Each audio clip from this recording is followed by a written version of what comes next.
Come on, y'all. Come on now. Let's do it in spirit. Come on. Let me see you up.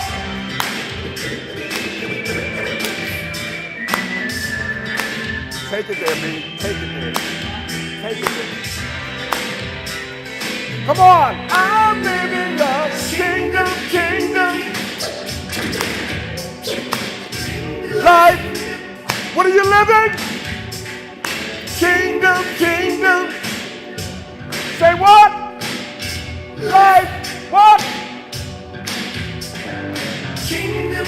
Come on, I can't hear you. Life. Hold on.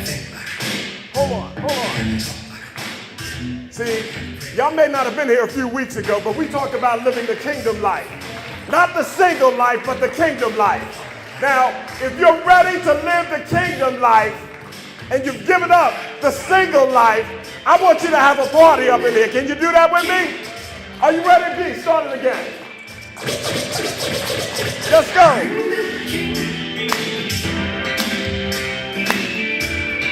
Feels so good.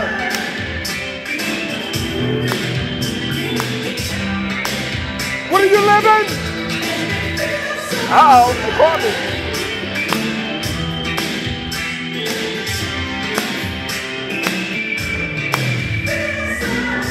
What does it feel?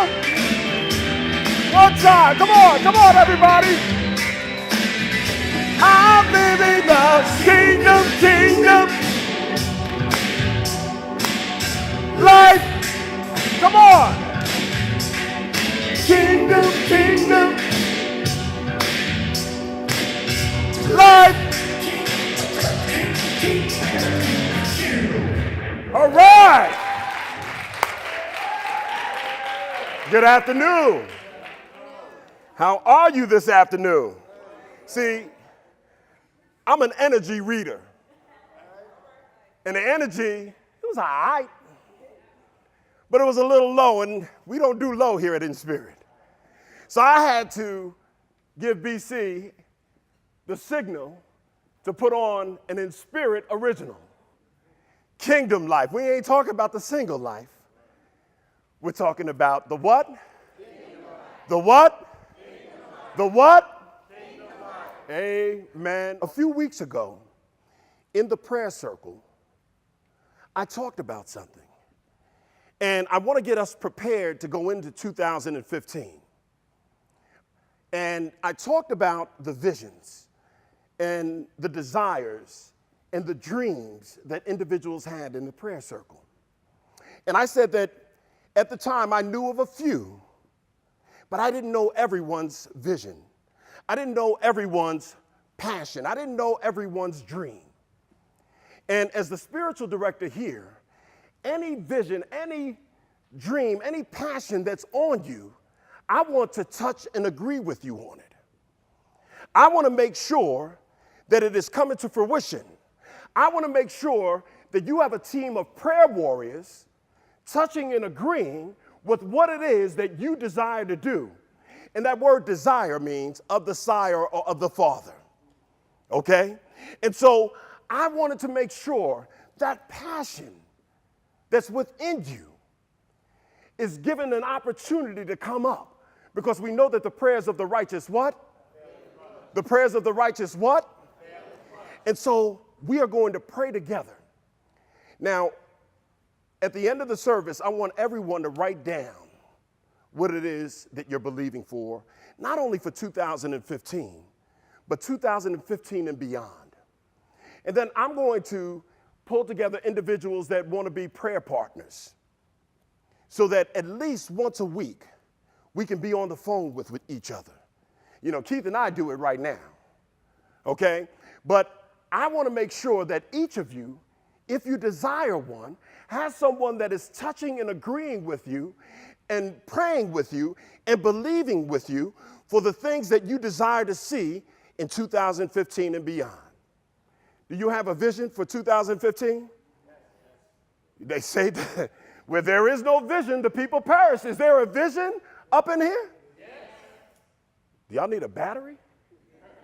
Huh? Y'all running low?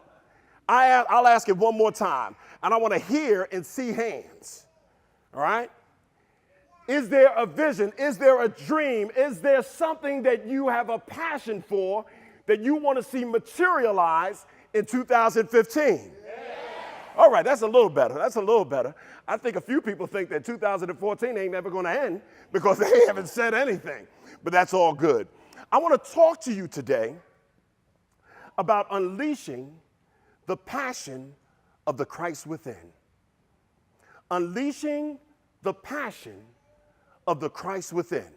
Now it says in Colossians, both in the chapter 1 of Colossians and then chapter 2 of Colossians, it says in chapter 1, the Christ in you is that hope of glory. How many of y'all know that? And then it says in chapter 2 of Colossians, Christ is all and in you all. Do y'all know that? Yes. So, wait a minute. You are aware that the Christ in you is your hope of glory? Yes. And you are aware that Christ is all and in all. We're aware of that. So we are also aware then, having understand that and said that Christ is not Jesus' last name, right? Okay. And we know that Jesus didn't have an exclusivity, a patent on Christ, right? He didn't have a copyright on it. That means that you can be Christ as well. But what we have to do is unfold, unleash, unlock that Christ and not sit on that Christ. A lot of us right now are not sitting on our butts, but we're sitting on our Christ.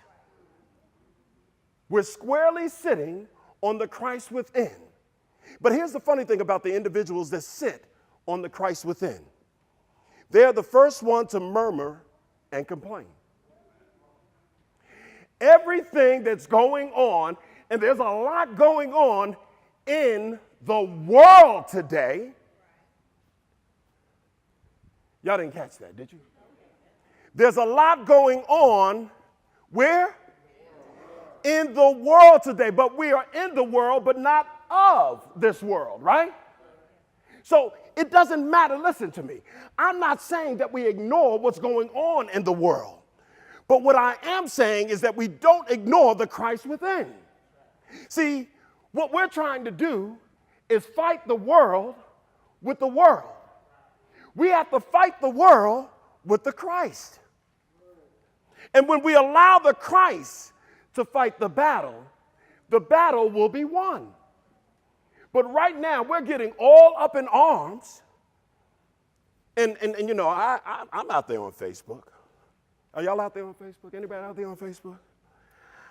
I've never seen more anger, more negativity. Now, I'm not saying that there's not a right to be upset with what's going on. But what are we going to do about it? What are we going to do? What are we going to do about it in our communities? That's why we call this urban inspirational metaphysics, because we have something that if we bring it to our communities, we can lift them out of the strife that they're in. We can lift them out of the turmoil that they're going through. People go through turmoil, people go through strife when they don't know who they are.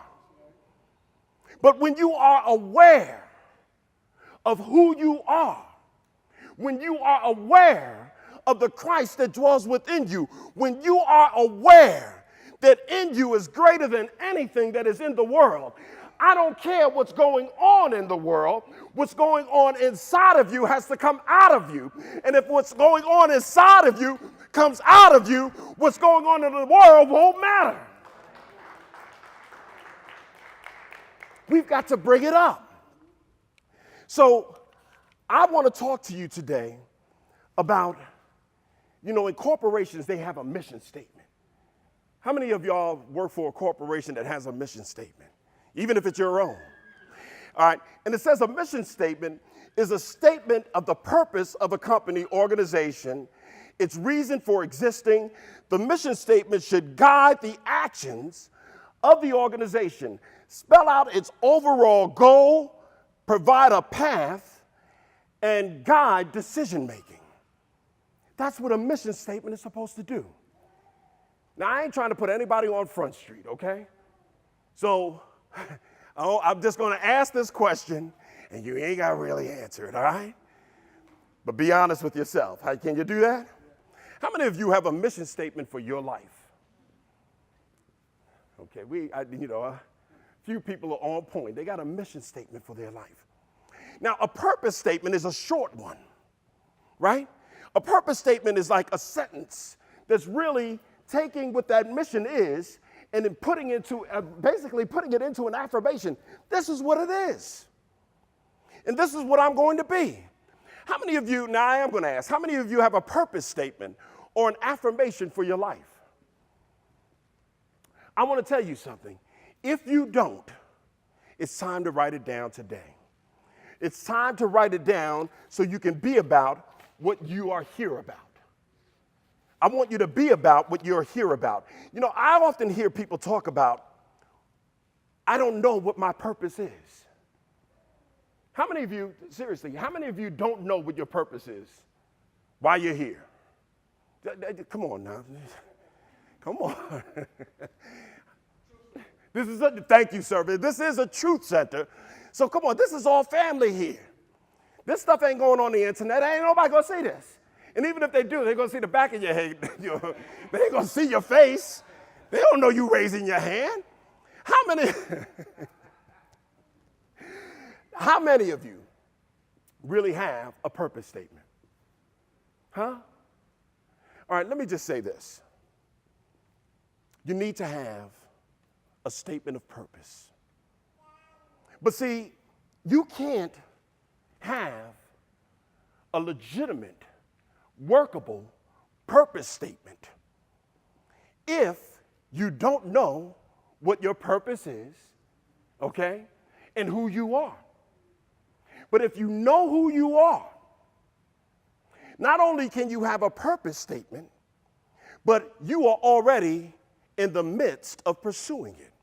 I tell people all the time, people say, well, you know, I don't know what my purpose is. I don't know what I'm here for. Help me to find out what I'm here for. I'm working on me. Don't come to me to tell you about you. I can't do that. But I often say this. What are you passionate about? No, I mean seriously. What do you do no matter what? Whether you're getting paid for it or not.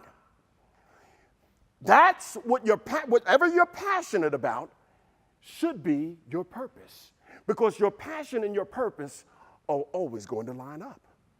If you want to pursue your purpose, pursue your passion. You know, as I look out here, and I said in the prayer circle, I knew of a number of people's dreams and visions. I look at Lawrence right now. And I have another story that I'm going to tell. But with Lawrence had a passion to get away from martyr. Corporate, doing well. Be exact, Lawrence was one of them brothers that were working 2 jobs. But Lawrence was working at martyr and working at AirTran. And Lawrence said, you know what? This is not what I'm here for.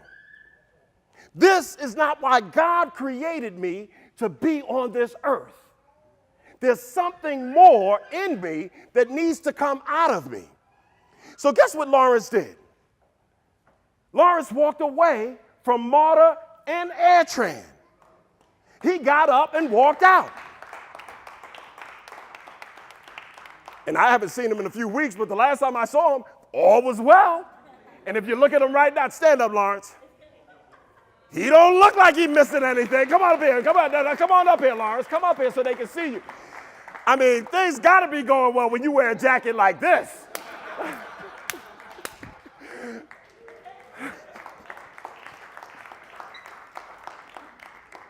So he followed his passion, photography, film, and putting those things together. He's doing weddings.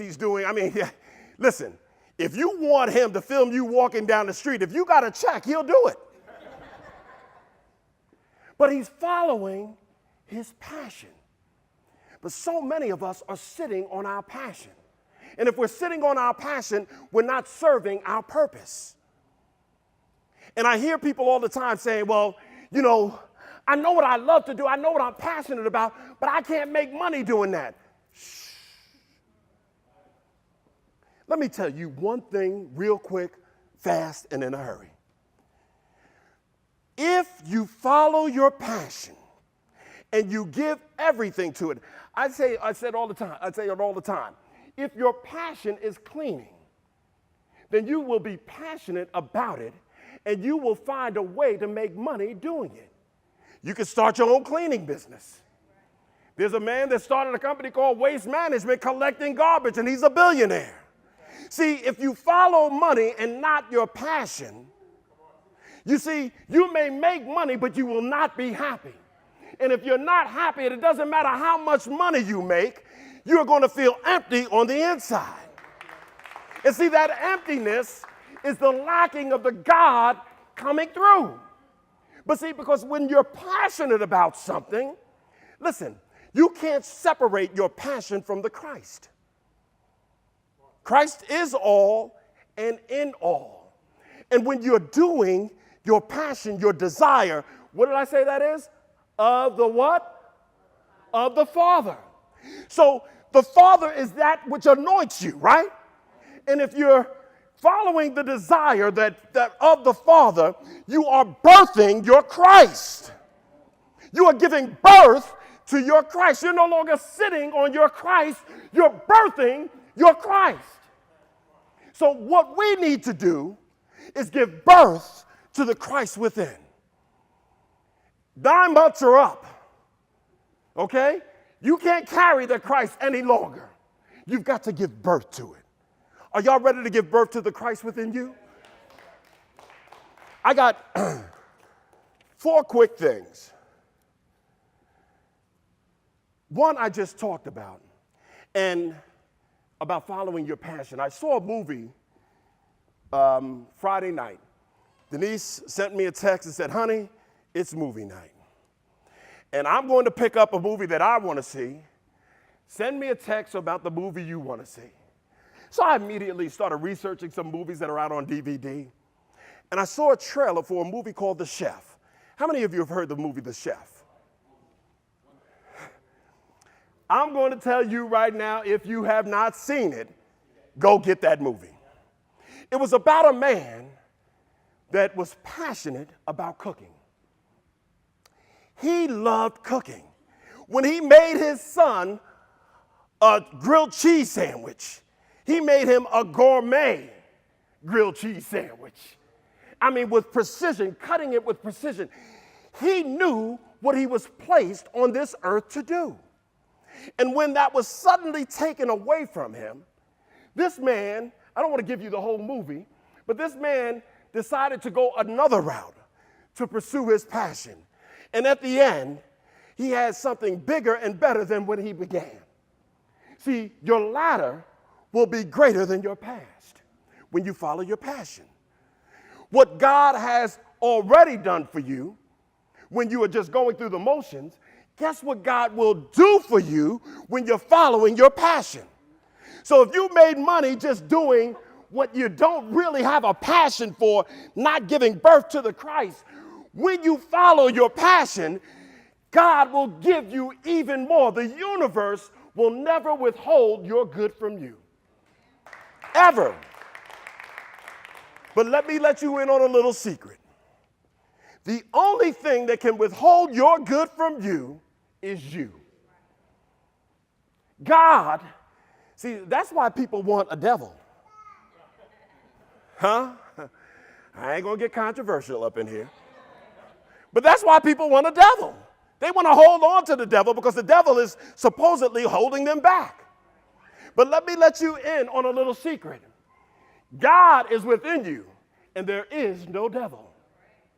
Only the devil you create with your thinking. Okay? So let go of the devil so you can embrace your God. And if you let go of the devil and embrace your God, you will have everything that you desire. So the first thing is you should be about your purpose. The second thing is, it says in Habakkuk 2:2, and I want to read it. So I got to put on my reading glasses. I can't be cool up here any longer. It says in Habakkuk 2:2, then the Lord answered me and said, write the vision down and make it plain. Write the vision down and make it plain. If you're telling me that you have a vision, if you're telling me that you have a dream, if you're telling me that you have a goal and it's not written down, you are just going through some wishful thinking. To be exact, not only should you write your vision down, how many of you have vision boards? Huh? This was a vision board that I found that AD, how many of y'all remember AD that used to come here in Spirit that moved up to New York? He put together this vision board for InSpirit. And what it has is, it's got a nice little picture of me and Denise with my InSpirit logo right there. And it has us with our different ministries. It has, a health ministry, an art ministry. It has a building, and I'm going to talk about that in a little bit. See, because I'm not going to talk about your visions and your dreams and your desires without sharing what my vision is. Okay, so I want to share my vision, but you need to write it down, make it plain. I talked about a purpose statement. You need to create your purpose statement and put it in the mirror in your bathroom. Now, I don't know about you, but I would believe most people got a mirror in their bathroom, right? No, most people got a mirror in their bathroom. Am I putting y'all to sleep? I thought I was loud enough that I wouldn't be putting y'all to sleep. If you have a mirror in your bathroom, chances are that's the first thing you look at when you go in there. Either to brush your teeth or to wash your face or, to get the crust out, whatever it is, you're looking at that mirror in the morning. Well, I shouldn't have said that. Y'all know I can't behave. So put that thing, your purpose statement, on the mirror. Put it in your cube at your office. Put it, some of y'all spend a lot of time in the refrigerator. Put it in the refrigerator. Put it wherever you're going to see it on a regular basis. In the cookie jar, outside the cookie jar. Put your purpose statement, because what we want to do is make sure that we're never forgetting why we're here and what we're here to do. You want to write it down. So when you start feeling down, you will be lifted up because you know what it is that you're here to do. Now, I told you I had a story. I have another story. And I had to call and get permission because I've been getting blessed out for giving people stories out and not getting their permission first. So I called Makisa yesterday. I said, Makisa, can I tell you a story? She said, yes. See, I know Lawrence is going to bless me out, but I don't care. Me and Lawrence go at it anyway. But I didn't want my sister-in-law mad at me on her birthday. Today is my sister-in-law's birthday and my future daughter-in-law's birthday. I couldn't have her mad at me on her birthday. But I want you to understand something. Makisa had a vision. She was working at Turner Broadcasting, and she was doing good at Turner Broadcasting. She was working in a job that a lot of people would knock down doors to get that job, doing what she was doing at Turner Broadcasting. But Makisa knew that wasn't what she was placed here to do. Now, Makisa knew what she wanted to do out of all things. If she looked at her resume and if she looked at her background, she didn't have the credentials for it. So she still went after it. She says, I'm going after my vision. I know what my resume says. I know what I haven't accomplished and haven't done yet, but I'm still going after my vision. Well, she went after it and they told her, no, you don't have this. You don't have that. Sorry. But you see, you've got to be not just about your purpose, but you have to be driven by your purpose. And see, Makisa was not just about her purpose, she was driven by her purpose. So she went back again. It was like Rocky. Every time you knocked Rocky down, didn't he get back up? They tried to knock Makisa down in corporate America, but she kept rising up. And finally, I guess they looked at her and said, you just ain't going to give up, are you? We're going to give you this HR position. You're going to be in HR. But Makisa also knew that not only was she going to get the position, but she was going to eliminate any chances of not growing by going back to school and getting her degree in HR. My sister is in school right now pursuing her degree in human resource management, but she's pursuing her degree in human resource management while doing the job. All right? So what am I saying? When you have something, what's the common denominator between Makisa and Lawrence? They didn't let her know, they didn't let fear, they didn't let doubt stop them. And what I'm saying to you, that if you are going to unleash the passion of the Christ within you, you can't take no for an answer. You can't let the threats stop you. You can't let fear stop you. You can't let worry stop you. If there's a book inside of you, write it. If there's a song that you were meant to sing, sing it. If there's an acting job that you're supposed to be doing, act it.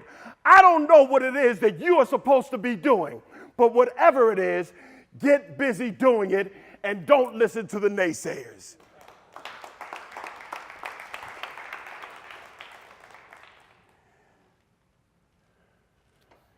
The last thing is, as you're unfolding that Christ, make a plan. Plan it out. Pray over that plan. Now listen to me. There's nothing worse than telling God what you're going to do. Okay? But when you understand the God that lives in you and you listen to that God, not only are you on one accord, you will be able to affirm it through prayer and see it realized in the physical. So I want you to plan out, but I don't want you to plan out just out of worldly thinking. I'm doing this so I can get a Ferrari. I'm doing this so I can get a big house. I'm doing this so I can dress like Lawrence. No.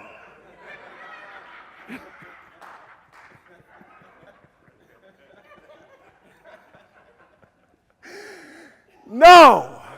Let Lawrence dress like Lawrence. Lando, you dress like Lando, but just follow your passion. I want you, it says in Scripture, seek ye first the kingdom of God and its righteousness, and all other things will be added unto you. That car, that house, that jacket that Lawrence is wearing, you can have them. You can have them. But seek first to unfold that Christ, unleash that Christ, to follow your passion, to be about what God has placed you here for. God did not place you here by mistake. And if you're still breathing, there's still an opportunity for you to do what you are here to do. So let's get busy doing what we're here to do. Are you ready to get busy doing what you're here to do? I want everyone to stand up. I want to give you an affirmation, and then I'm going to tell you about my vision, and we're going to take the collection and we're going to close because I just looked at the time and no one warned me that I was going over. Server knew I said it. Can I just let y'all know? If for those of you that are here for the first time, my grandfather was a Baptist minister, so when I go over, it's in me, okay? It's just natural. I can go for about 2 hours without even getting tired. So try to keep me to 20 minutes is almost impossible. But I want you to take this affirmation with me.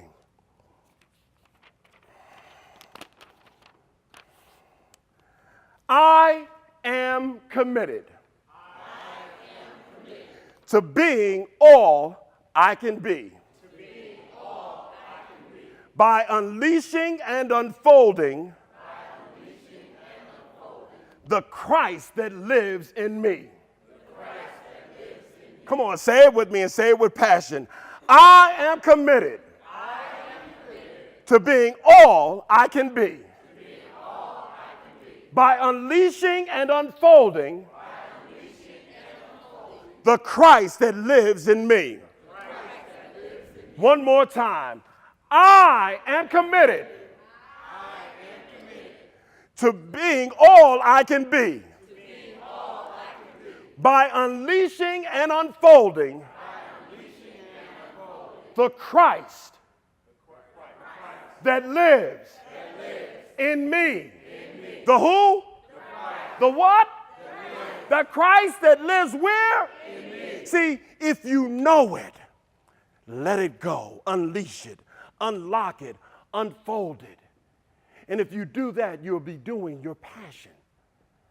There's no way that you can unlock the Christ and do something that is not bringing you joy. That Grammy is coming. That Oscar, that Emmy is coming. That new book is coming. To be exact, it's already here.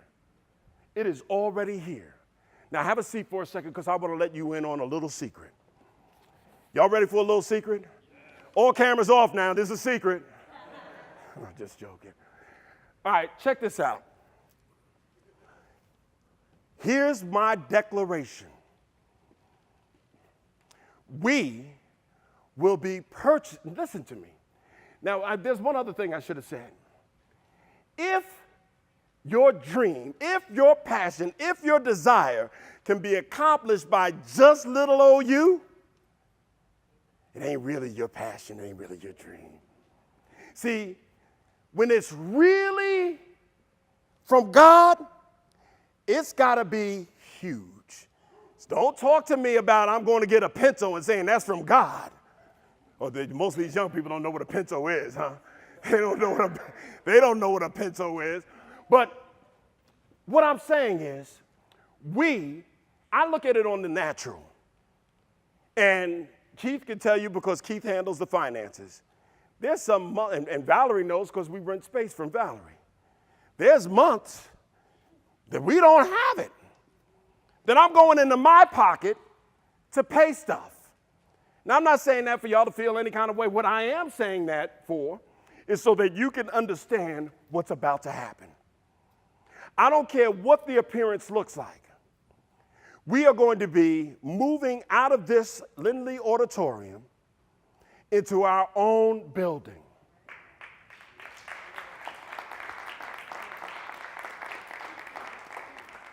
And I don't want to be a renter. I want to be an owner. Now, once we get in there, we'll be talking about burning that mortgage as well. Okay, getting rid of that. But what am I saying? I want us to have a building. So part of my goals, and I'm going to write it down and we're going to have it posted, so every time you come in here, you can see it. There's 3 locations that I want to be in. I want to either be in downtown East Point, downtown College Park, or downtown Decatur. You've heard me say it. Did you hear me say it? Now, there's a reason for all of that. I love the energy in those areas. It's near public transportation. And I want a building that is going to be a multi-purpose building. See, I don't want to say that we're depending just on tithes and offerings to pay for it. There's a resurgence, well, not even a resurgence, there's a brand new energy that's coming into Atlanta. And it's called the motion picture and television business. And they're always looking for places to film and sets. I want a building that we can lease out to them and use on Sundays so that that building is returning a profit to us. We can use it as a studio, a sound stage. We can use it for all the photographers that are in here that need a location to film. Am I right or wrong? And it will return revenue to us. I'm going to write this thing down, but this is what I want you to do. I want you to write out your offering envelope, and I want you to find a piece of paper. Someone get some paper. Go to Clarence and get some paper, Denise, please. I want everyone to give me what their vision is. And I'm going to start praying for it. They ain't got time for their vision, huh? All right. I got to go. The Sandman just told me I gotta go, but I want your vision. Can y'all give that to me? I love each and every one of you. I am Reverend R.T. Woodard's grandson. I love you. Peace and blessings.